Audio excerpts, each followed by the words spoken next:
नमस्ते मैत्रिणींनो, स्वागत आहे तुमचं माझ्या श्री स्वामी या यूट्यूब चॅनलमध्ये। आजचा दिवस तुम्हाला सुखाचा, समाधानाचा, आनंदाचा जावो हे स्वामींच्या चरणी प्रार्थना करते आणि आजच्या या नवीन व्हिडिओला सुरुवात करते। तर मैत्रिणींनो, आज आहे 17 नोव्हेंबर सोमवार। तर आजच्या दिवशी आलेले आहे सोमवारचा प्रदोष आलेला आहे। महादेवाचा जो दिवस असतो तो सोमवारचा दिवस असतो। पण सोमवारच्या दिवशी जर प्रदोष व्रत असेल तर या दिवशी आपल्या घरी आपल्याला काही सेवा आणि उपाय जे असतात ते करायचे असतात। तर कोणत्या सेवा करायची, कशी करायची, कोणत्या वेळेत करायची याची संपूर्ण माहिती आजच्या या व्हिडिओमध्ये मी तुम्हाला सांगणार आहे। त्यामुळे व्हिडिओ स्किप न करता शेवटपर्यंत नक्की बघा। चॅनलवर जर नवीन असाल तर चॅनलला सबस्क्राईब करा आणि माझे व्हिडिओ जर तुम्हाला आवडत असतील तर व्हिडिओला एक लाईक नक्की करा। तर आजच्या दिवशी मैत्रिणींनो, सायंकाळी प्रदोष काळी तुम्हाला पंचमुखी दिवा लावायचा आहे। तर तो कसा लावायचा, कोणत्या वेळेत लावायचा हे मी पूर्ण माहिती या व्हिडिओमध्ये सांगणार आहे। त्यामुळे व्हिडिओ स्किप न करता शेवटपर्यंत नक्की बघा। तर बघा, सायंकाळी प्रदोषच्या दिवशी प्रदोष काळामध्ये, प्रदोष काळ कोणता तर सायंकाळी सूर्य मावळायच्या वेळेला अर्धा ते पाऊण तास सूर्य मावळायच्या आधी आणि त्यानंतरचा असा तो प्रदोष काळ असतो। प्रदोष काळामध्ये तुम्हाला हा दिवा लावायचा आहे। तर तो कसा लावायचा तर बघा, प्रदोष काळामध्ये जे आपले भगवान शंकर आणि पार्वती माता आहेत ते भ्रमंती करण्यासाठी पृथ्वीवर निघत असतात।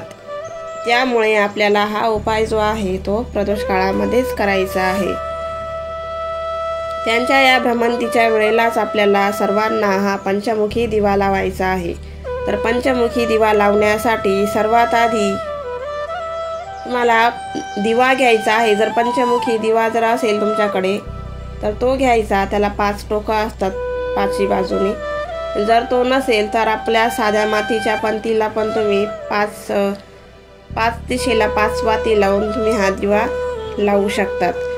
दिवा घ्यायचा, त्याच्यामध्ये 5 आपल्याला लांब वाती असतात त्या टाकायच्या। त्याच्यामध्ये तुम्ही दिवा लावताना तूप किंवा तिळीचं तेल पण वापरू शकता, तुमच्याकडे जे अवेलेबल असेल, किंवा जे दिवा वापरायला तुम्ही तेल वापरता तेही तेल तुम्ही वापरू शकतात। तर 5 वाती त्यात लावायच्या आहेत। पहिली वात लावताना महादेवाचं नाव तुम्हाला घ्यायचं आहे।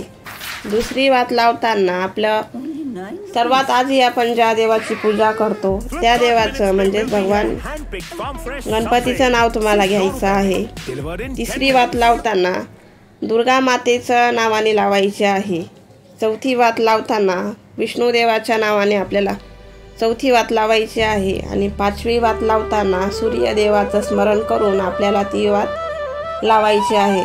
अशा पद्धतीने तुम्ही ज्या 5 वाती आहेत त्या प्रज्वलित करायच्या आहेत। आणि हा दिवा तुम्ही तुमच्या मुख्य दरवाजाबाहेर ठेवू शकतात किंवा कुठल्याही दरवाजाजवळ तुम्ही हा दिवा लावू शकतात। अशा पद्धतीने तुम्हाला आजचा हा उपाय करायचा आहे। आणि हा उपाय फक्त प्रदोषच्या दिवशीच करायचा असतो। प्रत्येक प्रदोषला तुम्ही करू शकतात किंवा आजच्या दिवशी करू शकतात। आजचा व्हिडिओ तुम्हाला आवडला असेल तर व्हिडिओला लाईक आणि चॅनलला सबस्क्राईब नक्की करा। धन्यवाद।